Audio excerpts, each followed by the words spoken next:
Hello दोस्तों, welcome to profit with stock channel. आज हम एक स्टॉक एनालिसिस की वीडियो करेंगे जिसमें हम हिमाद्री स्पेशल केमिकल लिमिटेड को कवर करेंगे। तो दोस्तों, अब हम इसका सबसे पहले बिजनेस एनालिसिस, फिर उसके बाद फंडामेंटल एनालिसिस और उसके बाद टेक्निकल एनालिसिस देखेंगे और इस स्टॉक में हम देखेंगे कि क्या अपॉर्चुनिटी है। तो दोस्तों, वीडियो शुरू करते हैं। तो दोस्तों, जैसे कि हम स्क्रीन पर देख पा रहे हैं, हिमाद्री स्पेशल केमिकल लिमिटेड जो एक केमिकल मैन्युफैक्चरिंग कंपनी है, जो मेन इसके प्रोडक्ट हैं केमिकल से रिलेटेड प्रोडक्ट है। तो दोस्तों, ये कंपनी की प्रेजेंटेशन है। इसमें हम देख पा रहे हैं कि कंपनी कौन कौन से प्रोडक्ट मैन्युफैक्चरिंग करती है। तो सबसे पहला प्रोडक्ट इनका कोल टार पिच है, carbon black speciality carbon black, refined naphthalene है, एडवांस कार्बन मटेरियल है, एसएनएफ है और स्पेशल ऑयल है एंड पावर सेक्टर में भी कंपनी का थोड़ा एक्सपोजर है। तो ये जो मोस्टली कार्बन और उससे रिलेटेड प्रोडक्ट बनाती है। अब हम इनका देख लेते हैं एप्लीकेशन कहाँ पे यूज़ होते हैं। तो दोस्तों, ये प्रोडक्ट लगभग पेंट इंडस्ट्रीज में ग्रेफाइट इलेक्ट्रोड्स जो होती हैं वेल्डिंग से रिलेटेड, और जो अदर ग्रेफाइट इलेक्ट्रोड्स हैं वो, और ये इनका जो मेन मटेरियल है, ये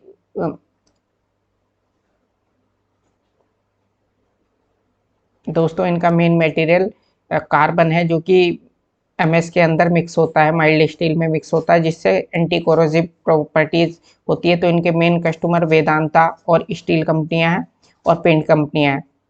कंस्ट्रक्शन केमिकल भी प्रोवाइड करते हैं, कुछ एल्यूमिनियम में मिक्सिंग केमिकल ये लोग बनाते हैं, और लिथियम आयन बैटरी से रिलेटेड केमिकल बनाते हैं। दूसरा, ये टायर इंडस्ट्रीज को केमिकल सप्लाई कर रहे हैं जो टायर में यूज़ होते हैं। तो दोस्तों, इसका बिजनेस प्रोस्पेक्ट तो बहुत अच्छा है। एक अच्छे प्रोडक्ट सेगमेंट में कंपनी डील करती है। आगे हम दोस्तों इसका देख लेते हैं कि कैपेसिटी एक्सपेंशन वगैरह के क्या प्लान है। तो दोस्तों, जैसा कि कंपनी केमिकल के मामले में नंबर 1 है, कोल टार पिच जो केमिकल बनाते हैं उसमें ये नंबर 1 है, और एडवांस मटेरियल इन्होंने लार्जेस्ट प्लेयर नेफ्थलीन और एसएनएफ में इंडियन लार्जेस्ट प्लेयर है। अब हम उसके बाद देख लेते हैं और कौन कौन से प्रोडक्ट हैं। तो कंपनी का मेन कोल टार डिस्टरलाइजेशन का 5 लाख मेगा टन का प्लांट है, और कार्बन ब्लैक का 1,20,000 की कैपेसिटी है, एसएनएफ 68,000 है, और कंपनी के 4 यूनिट है, 8 मैन्युफैक्चरिंग फैसिलिटीज़ हैं जो कि वेस्ट बंगाल के एरिया में है और 1-2 महाराष्ट्र में भी हैं। और कंपनी का sales volume 3,20,000 metric ton per annum है, और ये कंपनी ने एक एक्सपेंशन भी प्लान किया हुआ है जो FY20 में जो चल रहा था, और जिससे कंपनी की capacity 2,000 metric ton per annum तक बढ़ जाएगी, और प्रोजेक्ट कॉस्ट 3,300 करोड़ की है। तो कंपनी बिजनेस को भी एक्सपेंड कर रही है। तो कंपनी का बहुत अच्छा प्रोस्पेक्ट है, बिजनेस कंपनी का ग्रो होता रहेगा। अब दोस्तों, अब हम इसके बाद इसका फंडामेंटल देख लेते हैं। तो फंडामेंटल हम देखते हैं कि कंपनी का मार्केट कैप 4,000 करोड़ का है।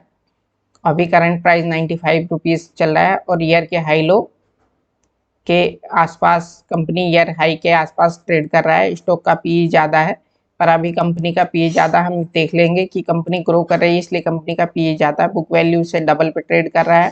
कंपनी के ROE और ROCE देखने में इतने अच्छे नहीं लगते, पर ग्रोथ कंपनी की आने वाली है, इसलिए ये भी जल्दी अच्छे हो जाएंगे। तो और कंपनी के ऊपर डेट थोड़ा सा है, 0.32 का है, और प्रॉफिट ग्रोथ भी कंपनी की लगातार अब बढ़ने लगी है। ये देखिए दोस्तों, पहले 2019 से कंपनी का बढ़ते जा रहा था सेल्स, और फिर अचानक से यहाँ पे 2020 में डाउन हो गया था, और उसके बाद अब लगातार इसका बढ़ता जा रहा है। 467, 566, 546, 45, और बढ़ते बढ़ते अब 1,047 तक हो गया। इसी के रेशियो में आप देख पा रहे होंगे कि कंपनी के ऑपरेटिंग मार्जिन भी बढ़ते बढ़ते 72 करोड़ तक पहुंच चुके हैं। और अब हम इसके बाद इसका नेट प्रॉफिट देख लेते हैं। नेट प्रॉफिट जो कि नेगेटिव हो गया था, कंपनी को लॉस हुआ था, अब वो बढ़ते बढ़ते 39 करोड़ हो चुका है। तो इस क्वार्टर में भी कंपनी अच्छा परफॉर्म करने लगी है। जो पहले 74 करोड़ था, अब वो दोबारा से रिकवर कर रहा है। तो कंपनी दोबारा से रिकवर कर रही है।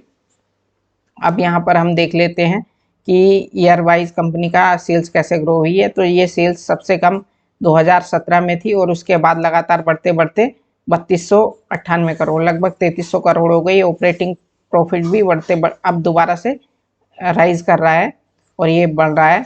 यहाँ पर अब हम देख लेते हैं नेट प्रॉफिट।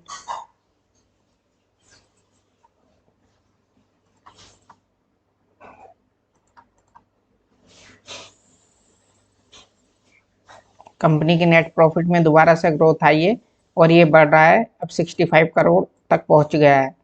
तो अब हम दोस्तों इसके फंडामेंटल भी और देख लेते हैं। तो कंपनी का 1 ईयर में CAGR 91% है।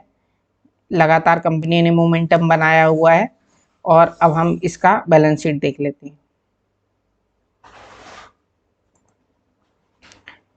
बैलेंस शीट में हम देखते हैं दोस्तों कि कंपनी का रिजर्व लगातार बढ़ते जा रहा है, 1826 करोड़ हो गया। बोरोइंग कंपनी की कम हुई है, 700 करोड़ से 598 करोड़ रह गई है। और फिक्स एसेट्स भी कंपनी की लगातार बढ़ती जा रही हैं, 1000 करोड़ के आसपास होती थी पहले और अब 1500 करोड़ हो गई हैं। CWIP में भी कंपनी लगातार एक्सपेंशन कर रही है, 160 करोड़ पहले किया, अब 77 और 133 करते करते 300 करोड़ का इन्होंने एक्सपेंशन कर दिया है, तो जिससे कंपनी की सेल्स बढ़ेगी। अब हम आगे कैश फ्लो देख लेते हैं। तो कैश फ्लो अब हम देख पा रहे हैं कि कैश फ्लो भी लगातार बढ़ रहा है, -6 से बढ़ते बढ़ते अब 121 करोड़ हो गया। रेवेन्यू फ्रॉम ऑपरेशन अब लगातार आने लगा है, कंपनी को अपने ऑपरेशन से पैसा जनरेट हो रहा है, 331 करोड़ का है। और कंपनी ने इन्वेस्टिंग एक्टिविटी और ये लोन पे किया हुआ है, तो इसीलिए कंपनी अब अच्छा परफॉर्म कर रही है। आगे दोस्तों हम शेयर होल्डिंग पैटर्न देखते हैं। तो शेयर होल्डिंग पैटर्न लगातार अभी मेंटेन है दिसंबर 2020 से। और FII ने अपनी होल्डिंग इसमें दोबारा से बढ़ा दी है, जो 0.64 तक चली गई थी और अभी 1.61 है। और DII इसमें अभी एंट्री नहीं ली हुई है। तो दोस्तों कंपनी की होल्डिंग अभी स्टेबल बनी हुई है। अब हम इसका टेक्निकल चार्ट पैटर्न देख लेते हैं। तो टेक्निकल चार्ट पैटर्न पे हम दो चीज़ें देख पा रहे हैं। एक तो कंपनी ने लगातार पहले अप ट्रेंडिंग थी 2018 से पहले, और उसके बाद कंपनी में एक फॉल आया है जो कि हमें प्रॉफिट से कोरिलेट करता है। अब उसके बाद कंपनी ने दोबारा राइज पकड़ा है। अब राइज पकड़ते पकड़ते जो हम ये देख पा रहे हैं, इस लेवल का ब्रेकआउट हुआ था 67 का और ये बढ़ते बढ़ते 95 चला गया। अब हम इसका अगर हम इसका निकालें कि क्या इसका टारगेट जा सकता है, तो दोस्तों इसमें जो है राउंडिंग बॉटम पैटर्न बना हुआ है, जो इस लेवल का भी दोबारा से ब्रेकआउट हो गया है। तो यहाँ से लेकर हम ये डेप्थ इसकी कैलकुलेट कर लेंगे और इसे आगे प्लॉट कर देंगे। तो ये हमारा इसका टारगेट 140 रुपये का निकल के आता है। अभी ये स्टॉक 95 के पे ट्रेड कर रहा है और इसके बाद ये ऑल टाइम हाई भी जा सकता है PCR के एंड तक। तो अभी जो इसका पहला टारगेट में हमें 41%, 64% का गेन आ सकता है। और उसके बाद हमें अगर इस लेवल तक हम टारगेट निकालते हैं करंट प्राइस से, तो हमें 98% का गेन मिल सकता है। तो दोस्तों इस स्टॉक के एक साल में डबल होने की हाई प्रोबेबिलिटी है। कई साल बाद इसका RS भी पॉजिटिव हुआ है और RSI भी पॉजिटिव है। तो ये स्टॉक में लगभग 40% का गेन आपको 6 से 8 महीने में मिल सकता है और विद इन 1 से 1.5 साल के अंदर आपको 100% का गेन मिल सकता है। तो आप दोस्तों इस स्टॉक को अपने एनालिसिस के लिए देख सकते हैं। अगर दोस्तों आपको ये वीडियो पसंद आई है तो प्लीज़ लाइक दिस वीडियो। अगर आपकी कोई कमेंट क्वेरी है तो आप कमेंट बॉक्स में पूछ सकते हैं। Please subscribe this channel. Thank you.